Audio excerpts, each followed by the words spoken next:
comment un bébé sait-il qu'il a faim alors qu'il ne connaît pas le concept de faim? Et pourtant, il l'exprime. Un nouveau-né, ça doit être nourri toutes les 2 heures. Et s'il ne l'est pas, il sait exprimer son insatisfaction.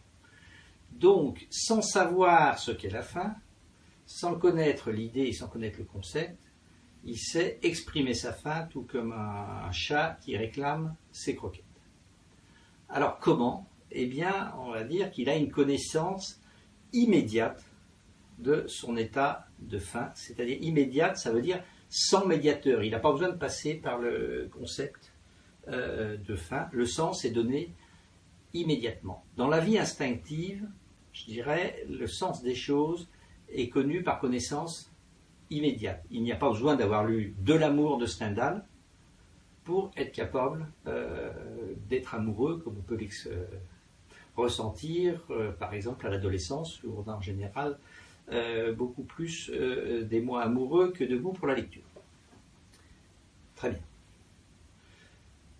Finalement, d'ailleurs, dans la relation personnelle, on peut dire que l'amour donne un accès immédiat au sens.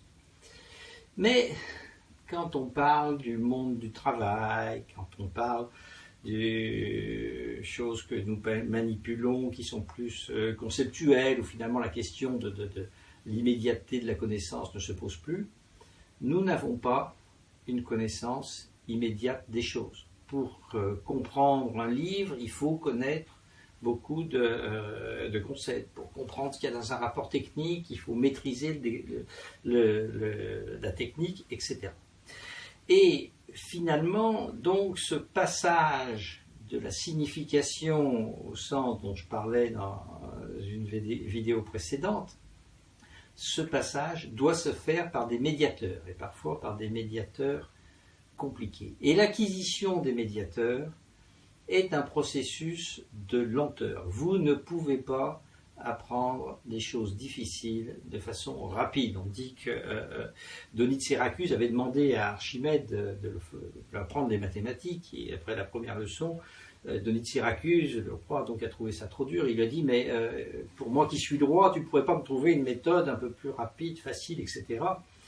Et l'histoire raconte qu'Archimède a répondu avec hauteur au roi Denis de Syracuse, Sire, pour les mathématiques, il n'existe pas de voie royale. Vous devrez prendre le même chemin caillouteux que les autres. Eh bien, pour que notre temps prenne du sens dans tout l'univers de l'information, on peut dire la même chose.